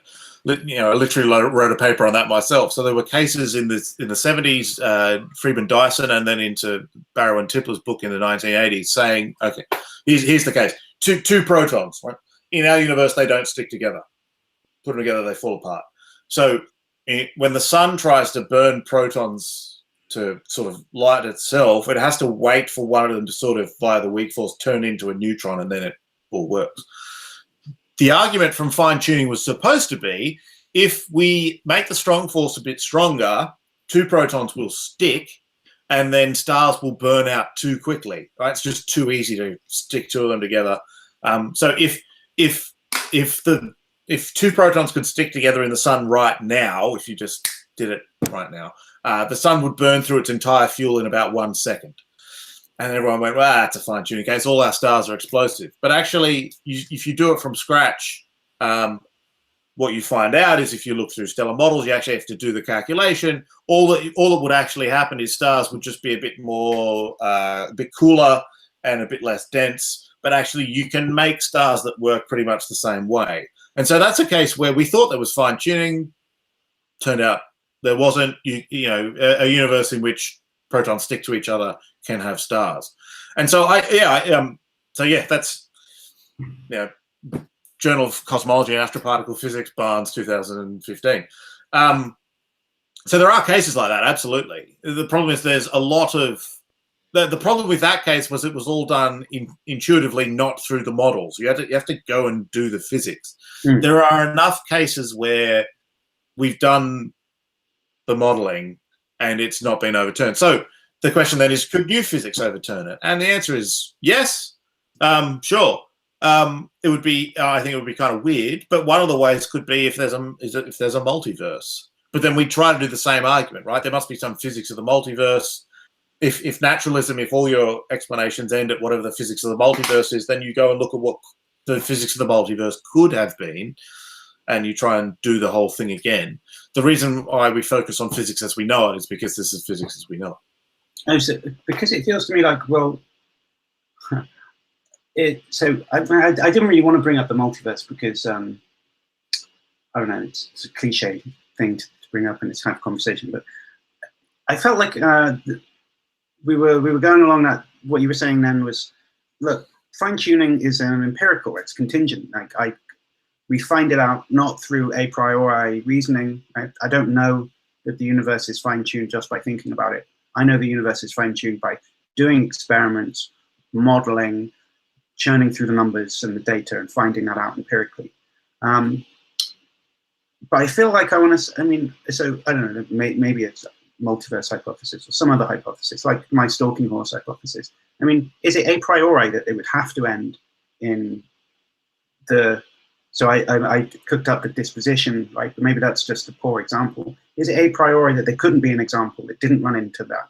Well, so I'm saying the constants look fine-tuned, but maybe there's some explanation for it.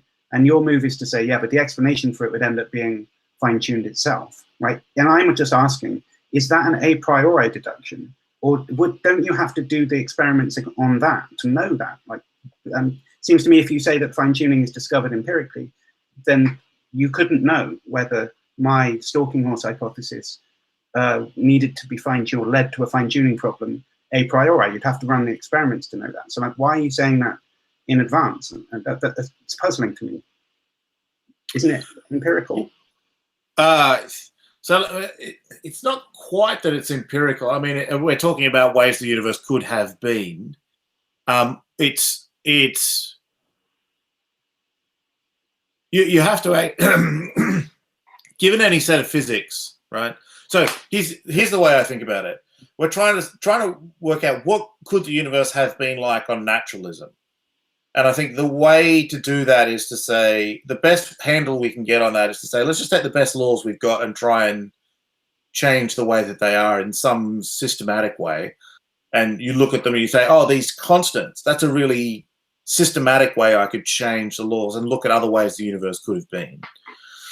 And so if a new set of laws comes along, we'll do the same thing with those. And one of the ways in which it could turn out that they aren't fine-tuned is if the new set of laws gives us a multiverse. But that's not, I mean, we're just going to have to deal with that hurdle if it comes along. And it's interesting to me that the ways in which we're supposed to have a multiverse that have been proposed so far, they turn out to be fine-tuned. They turn out to be fine-tuned, right? I mean, it could have been the case you just get it for free, but something like cosmic inflation, you don't, the universe in its earlier stages has a very rapid expansion. This is supposed to sort of create different bits of the universe that have different properties. For the models that we have, if you start varying the numbers, you don't necessarily get inflation. Like you just don't end up making a universe. So the analogy I like for this, which kind of works, is suppose someone points out that if the Earth was 5% closer to the sun or whatever it is, then all the oceans would boil off, something like that. I don't actually know. And so the conversation then for me goes like this: all right, that looks interesting. And then someone says, well, there's lots of other planets out there with different distances to their stars, like the multiverse for planets. The thing we want to say then, okay, can you make lots of planets for free, or does that process need fine-tuning? And what we know about cosmology at the moment says that needs fine-tuning. It's awfully easy to make a universe in which there's no structure whatsoever. Someone says, all right, multiverse, we'll just have some theory in which you just make lots of universes. And now I just want to do the same process again. Give me a theory and I'll look at the possibilities. But if we don't have that, then I can't. Yeah. So Alex, I wanted to see what you want to do at this point, because we could either like keep this discussion going, or we could look at one of your other objections that you had prepared. Mm-hmm. Just leaving it up to you. What do you prefer? Let's do both. Let's just very quickly. Okay, yeah, because we are running out of time. We got about half an hour left, so I would think we probably have enough time for maybe one more. Cool. Okay, so let me just see if I summarize and see if Luke's cool with this being is fair. So the idea is I can cook up a naturalistic hypothesis. It's got some kind of disposition, maybe some multiverse, blah blah blah. Who cares? And then the response to that is to say, well, look, it's not really a stalking horse, right? It's not quite as good as the real thing, because it's going to require fine-tuning at some point down the line. And then I said, is that an a priori claim? Do you know that for sure by reasoning alone? And you said, well, it's kind of empirical, but like given all of the multiverse models we're looking at so far, it just turns out that they do need fine-tuning. It just seems to me that the status of that rebuttal is contingent rather than necessary. Right? You haven't refuted my claim, you've rebutted it. Like if a Darwin for cosmic evolution came along, you would eat your hat there and you would admit the data was done its job, right? So this stalking horse hypothesis is possible, right? You can't actually show that it's not possible. You as an informed cosmologist, you're just saying there's nothing on the table right now that looks like it does that job, because all of them look like they need fine tuning as well. And I'm not an informed cosmologist, so I'm quite happy to say, okay, then, that's fine. You're just saying, but the status of that is as a rebuttal rather than a refutation. Anyway, and I think is that fair, just so we can move on? Yeah, I think that's fair. I mean, I'm happy to say, look, the best we can do to try and get a handle on this, what could have been the case on naturalism is the best physics we have. I mean, if it's all pointing in the same direction, I'm happy for it to be a contingent claim. I just find it can still be a convincing claim. Yeah, sure. That's fine. That's fine. Yeah. Okay, good. So let's move. Okay, let me see. All right, now I think I'm going to go on the attack a bit more. I don't think I need slides for this, right? Like, I guess the part of the problem for me is that I find the theistic hypothesis incredibly implausible for various reasons, right? I mean, it just doesn't seem on the same level as a made-up mystery naturalism hypothesis. Even that, rubbish and lacking in detail though it is, still seems to be better than the theistic hypothesis, right? So let me try and explain why I think that, right? Like, first of all, the theistic hypothesis, at minimum, and the Swinburne quote you put basically said this, that there's a mind, right? There's an intellect which is behind the way things are, right? But being outside of the way things are, outside of space and time, it's a mind which isn't in time, right? But to me, that kind of, I mean, look, here's a way of thinking why that doesn't make any sense to me. I can imagine that the world doesn't exist at all, right? That I'm all that exists. My mind is just some eye of consciousness opens, has a dream, and then shuts again. Who knows? That's kind of on the cards for all I know. I can conceive of that being the case. I don't think it's the case, right? I think there's probably good reasons to think that's not what's going on, but it's conceivable, right? And it seems to me that the theistic hypothesis is further away in conceivability than that very radical position, because what a mind is, it seems to me, from the inside, I know very well what a mind is. It's a sequence of phenomenological experiences, right? Thoughts, perceptions, feelings, right? They come in a linear sequence, right? And when I go to sleep and I don't dream about anything, there is no mind present there, right? It's gone. The mind just stops.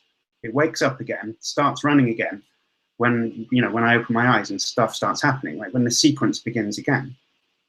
So it seems to me that it's an essential property of being a mind that you are a linear sequence of things, of experiences, right? So when you're saying to me, this is how I hear it, right? Look, there are these really unlikely things that could have happened by chance, right? The gravitational blah, blah, blahs. So that means that there is an literally inconceivable hypothesis. What am I supposed to do with that? I literally cannot conceive of it. I just don't know how to, right? And so here's another one. I'll just give you one extra one, although I think there's a couple of these. What you're telling me again, right? This thing is located outside of time. But look, timeless beings, right? I've done enough metaphysics, like a Platonic object, right? The timeless entity, the number 8 or something, right? They're causally inert, right? The number 8 doesn't cause anything to happen, right? It's more than just causally inert. It's inert full stop, doesn't do anything, right? It's not just that it doesn't happen to do anything, like it's been asleep and not bothering, lazy or whatever, lazy number 8. It can't do anything, right? That's part of what it is. A non-temporal object is inert, right? That's part of the meaning of a non-temporal object. And the reason that it's part of the meaning is because doing is temporal, right? Doing is something that takes place at a time. And let's make it slightly more focused. Causation is a temporal relation, right? Effects normally happen before causes normally happen before their effects. Let's just throw in simultaneous causation for the sake of it. That's still a temporal relation, right? It's at the same time as, right? But a timeless being can't be in a temporal relation of any type to anything, even a simultaneous one. So how can a timeless agent, A, do anything, and B, cause anything? So it seems to me that that's like saying, because it's an inert being, and that being inert means you can't do anything, it's like saying a married bachelor, right? It's inconsistent, right? So it's inconceivable and it's incoherent, right? So you're saying, oh look, there's these weird coincidences, right? It's like dealing out loads of royal flushes. I couldn't have happened by chance. So it's this literally inconceivable, literally incoherent hypothesis. By that as the explanation. Yeah, any explanation is going to be better than one I can't imagine and seems inconsistent. So what do you say to that? Okay, so within the context of the argument, obviously, if the prior probability of God is 0, then that's game over. So that's fine. Just quickly, the problem with ND, with the disposition, it's not so much that it's mysterious for me. It's that when I try to understand what its probability is, I get the same small number that comes out of fine tuning. So that raises the question of how strong you think this argument is that the idea of God is inconceivable and inconsistent. If you've got a proof there, inconceivable, inconsistent. Yeah, I'm going to write those down. If you've got a proof there, then you're done, right? Probability 0. We all move on with our lives. If you're not totally sure, though, then you've got to start to sort of weigh up these different probabilities. So the strike against naturalism is the sort of fine-tuning strike, which I think is pretty significant. You've then got to say, okay,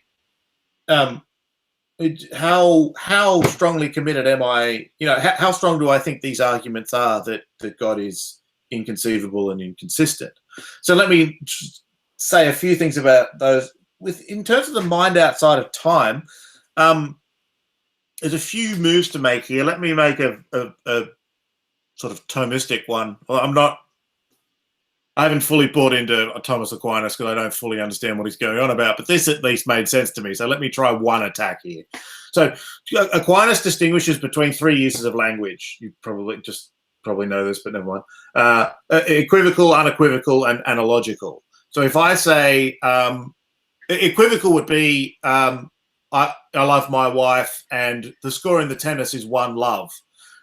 The word love in those 2 sentences just happens to be the same noise, right? So those are totally equivocal. Unequivocal would be used exactly the same way. Oh, I love my son and I love my daughter. In those 2 sentences, love is being used exactly the same way. But there's another way we say in the middle of those 2 ways, as it were. If I say I love my wife and I love ice cream, I'm not saying exactly the same thing with love in both of those cases, but I'm not saying totally different things either. If you understand one, you have some way of understanding the other. I think when we call God a mind, especially if you're a Thomist and you're thinking ground of being, all of that sort of stuff, God is the principle of all reality, whatever that means. Saying that God is a mind, so it's a statement of Aquinas' view that anything we say positively about God is analogical. It's in this middle ground. The only things you can say unequivocally are negative statements. God is unlimited or something. And so there will be some analogy between our minds and what God is. And if you understand what a mind is from our perspective, you will have some understanding about what God is, but it won't necessarily be the total one-to-one unequivocal usage. Now that it might sound like a very long way to just sort of bail out on some of the things you think are essential to minds might not be properties of God. So, for example, having one thought after another in time. Well, God is, if you're trying to think of a being which created time, then at some point you've got to say, all right, our usual understanding of minds and brains and all that isn't quite going to cut it.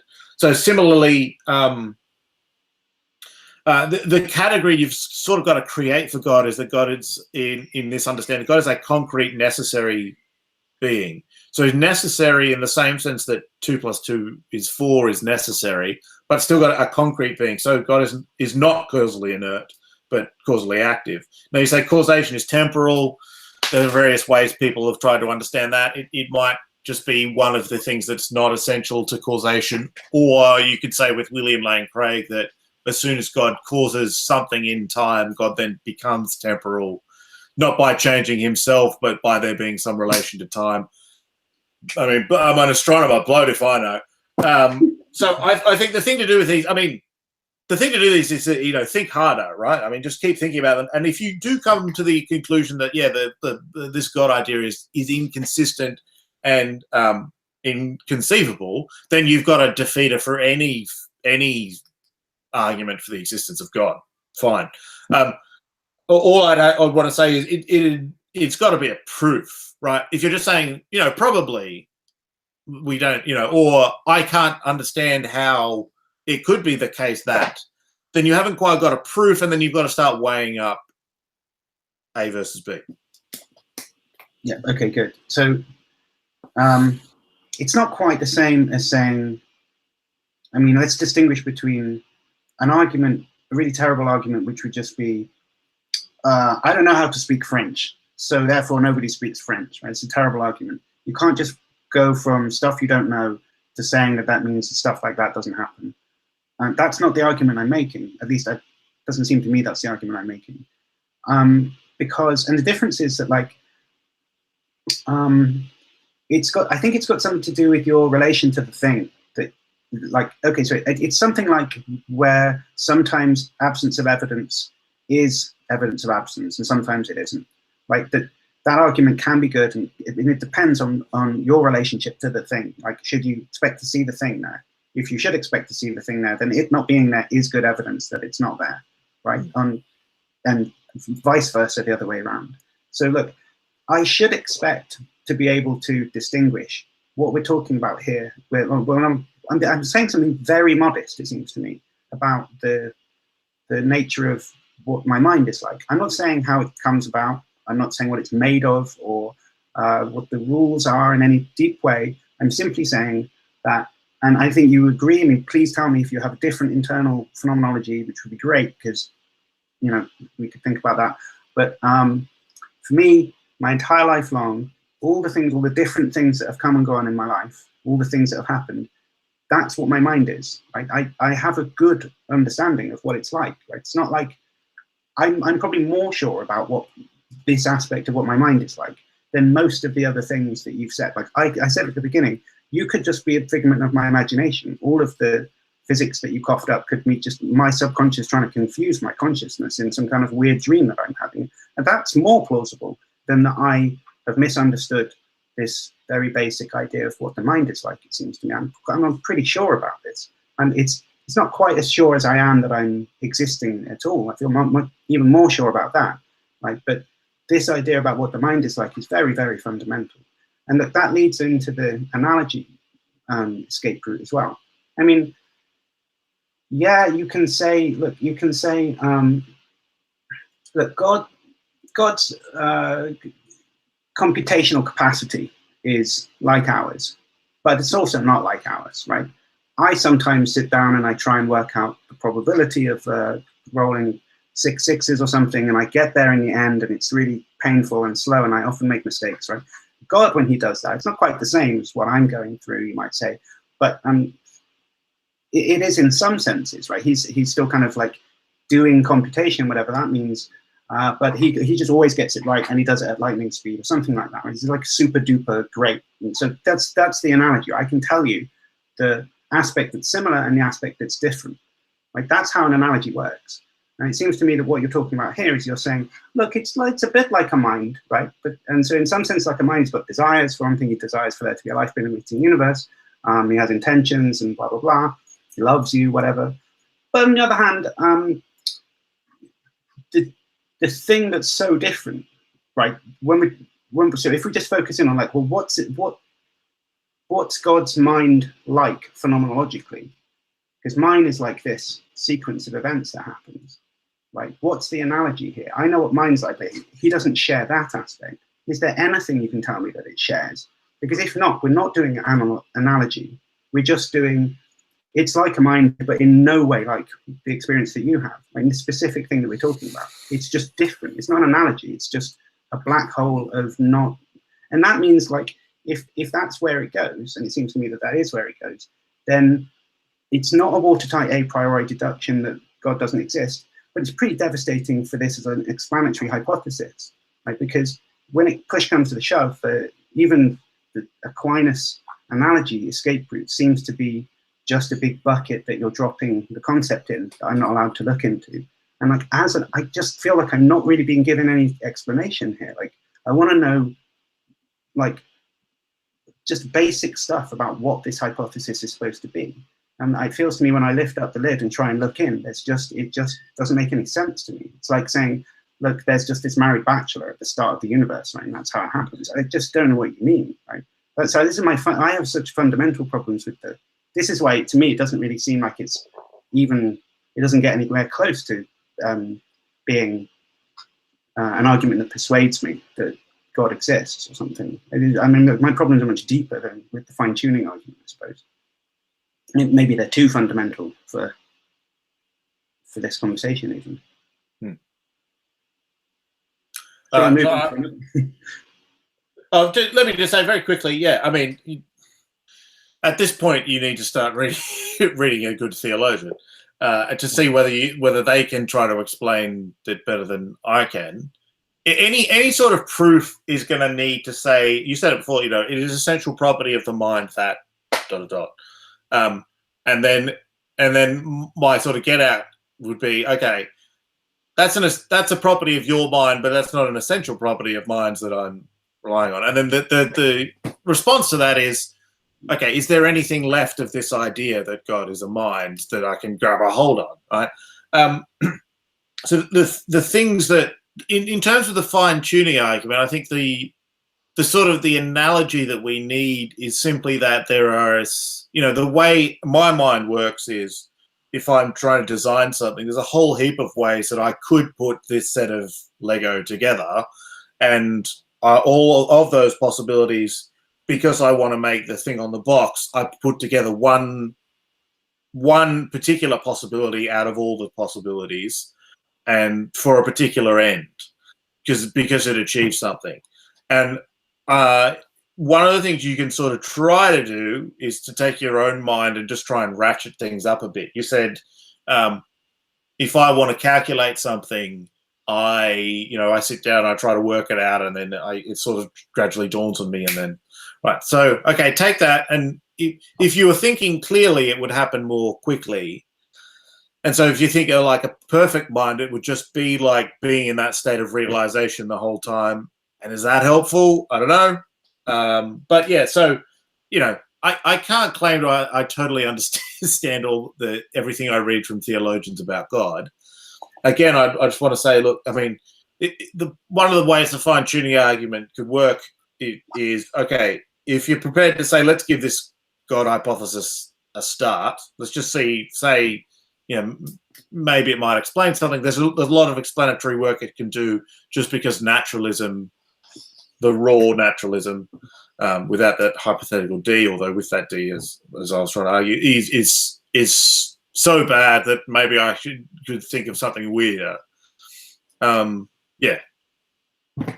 Okay.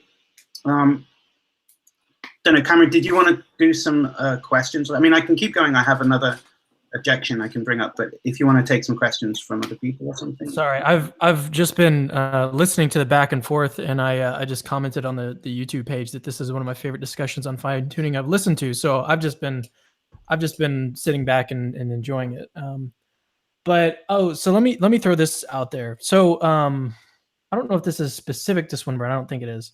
But he defines God, at least the personal side of it, in the sense of like he has intentions, he has beliefs, and he has powers.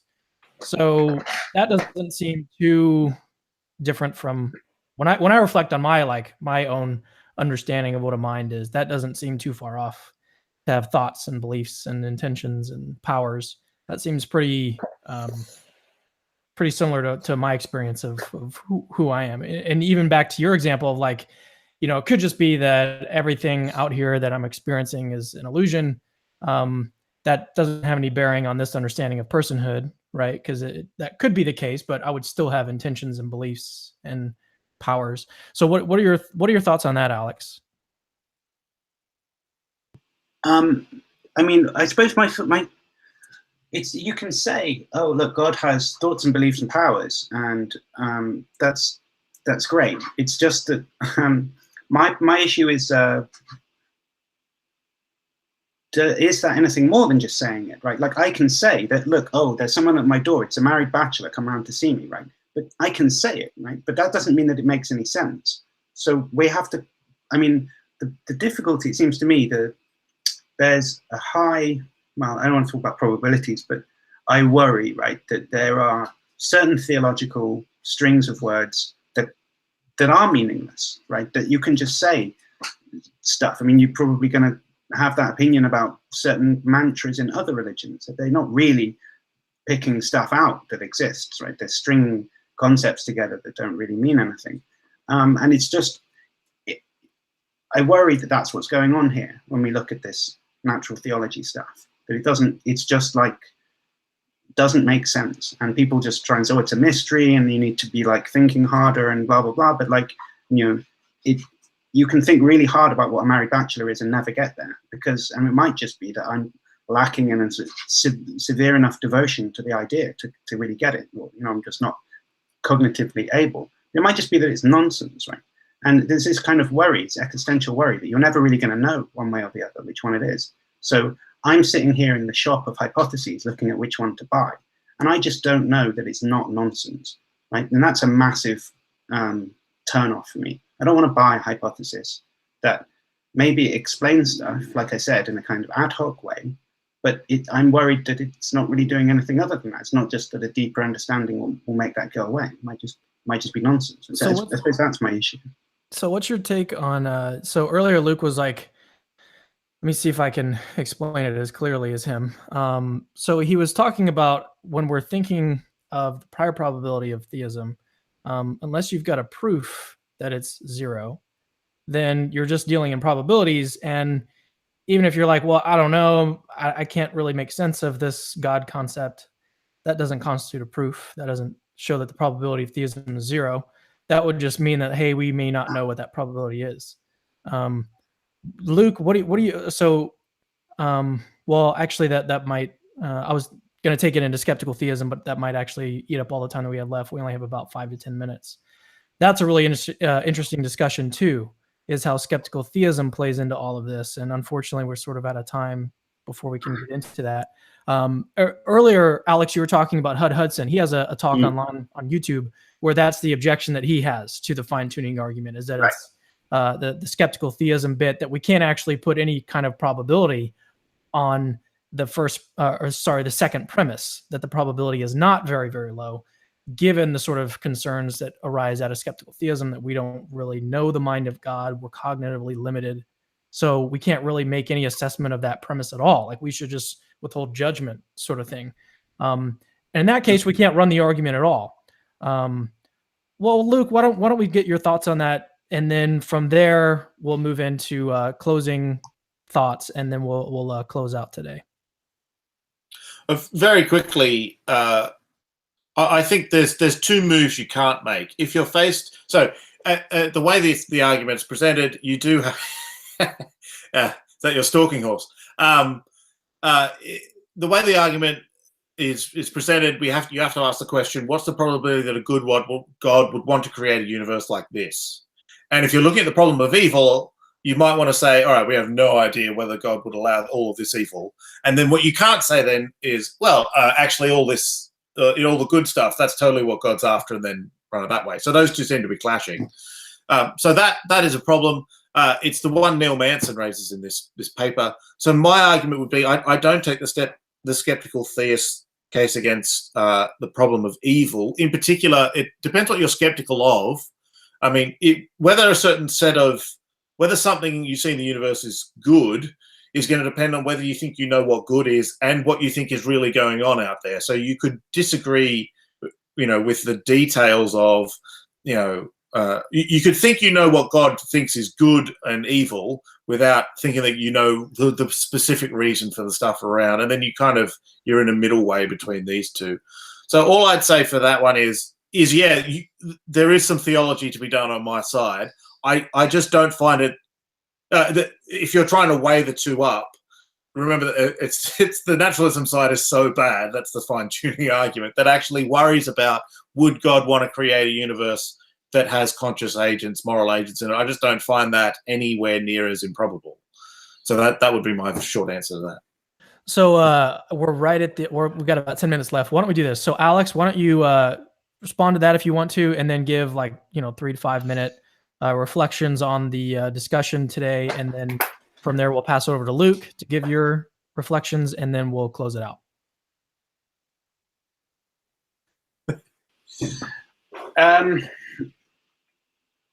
Yeah, I guess, I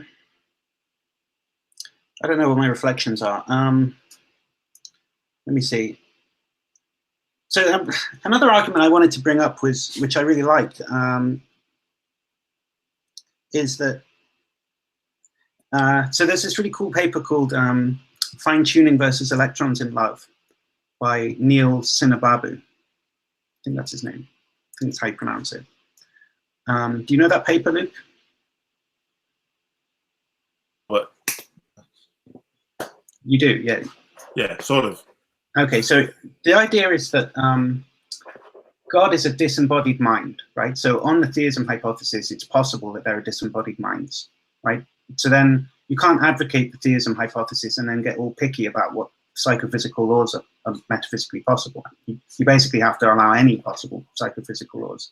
So then he's like, well, so, you know, God could have just made electrons conscious, right? And it could just be that the psychophysical laws are such that, like, when they get an prime number of meters apart from each other, they fall in love with each other. And when they bump into each other, they feel embarrassed about touching each other, stuff like this, right? And then, you know, it's crazy, right? It's kind of fanciful. But the point is that, like, you've really got nothing to stop it. Like, how can you say they couldn't be? And then all you need is, like, universes that can allow basic microphysical particles. And there's loads of those, right? And they're not fine. So that's, you know, once the psychophysical laws go out the window, fine-tuning seems to go out the window as well. And I really like that argument because, like, A, I really like the paper, it's hilarious. And B, it seems like a really clever, like I was saying before, getting at the soft underbelly of the fine-tuning argument. Like, I mean, don't go for the physics, like, leave the physics to the physics guys. Think about how the physics argument intersects with theology and the interesting philosophical issues, right? That there, it seems to me, there's everything to play for, right? I'm not a physicist. You're a professional cosmologist. Your life's work is doing fine-tuning. But I knew I could have a good conversation with you because it's not all, I'm not going to be debating the mass of the photon or whatever with you. I mean, that's not actually important to the argument, really. I mean, I just concede the probabilities are astronomically unlikely, and then we just keep going with the argument from that. So everything interesting happens after the physics stuff stops, from my point of view. So, yeah, I don't know. Summing up, I guess, I feel like my objections to the fine-tuning argument, such that they are, run too deeply for it to be overcome by pretty much anything. I just don't see I could ever really, I'd need a massive change of worldview before I could start seeing that as evidence for God existing. So yeah, I don't know, that'll do as my sum up. Thanks. All right. Just very quickly, I've been in an email conversation with a guy called Philip Goff, who's a philosopher in Budapest, actually. He wrote an interesting article for Eon, which is just entitled, "Is the Universe a Cosmic Mind?" And so that's another, yeah, this sounds like our electrons in love. So his idea is, all right, you know, theism, his main objection is you just run into the problem of evil and then you're finished. What if we just sort of made the universe itself a mind? And it would be an imperfect mind because it's made out of matter, but it's fundamentally, you know, that sort of stuff at the bottom. So I think, look, there are other options to explore here. I mean, no one argument proves everything. And certainly if you think you can prove that the idea of God is inconceivable and inconsistent, then you've got a defeater for any philosophical argument, certainly any contingent one. Again, just I think if you really think hard about the problem here for me really is naturalism, and I think there's a problem here with naturalism that fine-tuning sort of exposes. If you're going to say, as some naturalist has, not necessarily Alex, if you're going to say the ultimate laws of nature are just the stopping point for any explanation about reality, then if you want to think through that systematically, you've got to start thinking through how could the universe have been on naturalism. And I think once you do that, it's like exploring the set of possibilities for, you know, the roulette wheel or any other thing. There's just such an enormous set of possibilities there, of which an only very small number actually explain the universe we see around us, that you should start going to look at other ideas, including some that sound pretty weird, like even, you know, cosmic, what does he call it? Cosmic psychism? Cosmopsychism. I don't buy it, but I mean, I think there's a reason. Maybe minds might be a bit too. Maybe reasons are there at the bottom floor of the universe, and they'll tell us why the universe is the way it is. But I think if fine tuning at least gets you thinking along those lines, I think what fine tuning shows is the bar is extremely low for any competitor to naturalism. It does such a terrible job of explaining why this universe is this way rather than some other way that actually, certainly an idea as old as theism should get your attention to try to think whether it actually makes sense. You might get to the end of the day and think it doesn't, but you should at least, put the effort in to try and, read some Swinburne or read whoever to try and work out whether this thing makes sense. So I'll leave it there. Alex, I have one last question for you. So of the arguments that you know of for God's existence, which one would you say is the strongest? Is the fine-tuning argument the one that you think has the most going for it, or is it some other argument? Do you mean which one do I find the most persuasive?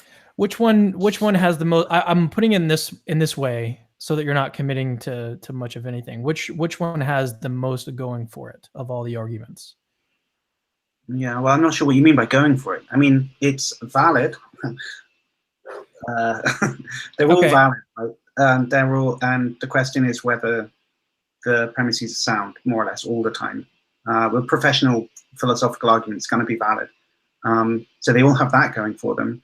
I don't think any of them are free from some type of issue that buried inside the formal valid argument, there'll be some inference that doesn't work, or there's some premise in there that is either false or just doesn't really have any justification for it. I don't really distinguish between them that well. I'm really interested in philosophy of religion. I really like philosophy of religion, and I have a more or less uniform opinion about the arguments for God. None of them are persuasive at all.